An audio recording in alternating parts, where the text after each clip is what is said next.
વિધાનસભામાં રજૂ થયું અંધશ્રદ્ધા વિરોધી કાયદા માટેનું વિધેયક।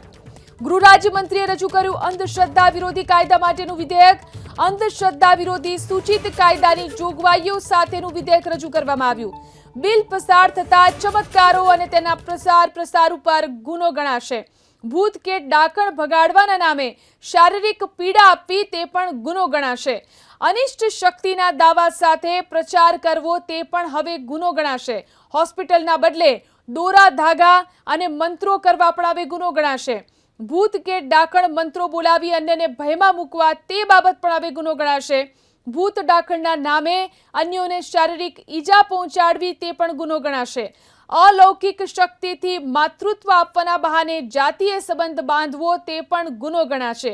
गुनो करनारने 6 महीनाथी लई अने 7 वर्ष सुधीनी सजा थाय तेवी सूचित कायदानी अंदर जोगवाई छे। गुनेगारने 50,000 सुधीनो आर्थिक दंड करवानी पण आ सूचित कायदामां जोगवाई छे। विधानसभानी अंदर अंधश्रद्धा विरोधी कायदा माटेनुं विधेयक रजू करवामां आव्युं छे। गृह राज्यमंत्रीए अंधश्रद्धा विरोधी कायदा माटेनुं आ विधेयक रजू कर्युं छे। त्यारे अंधश्रद्धा विरोधी सूचित कायदानी जोगवाईओ साथेनुं आ विधेयक आजे रजू करवामां आव्युं छे। जो आ बिल पसार थता चमत्कारो અને તેના પ્રચાર પ્રસારને ગુનો ગણવામાં આવશે।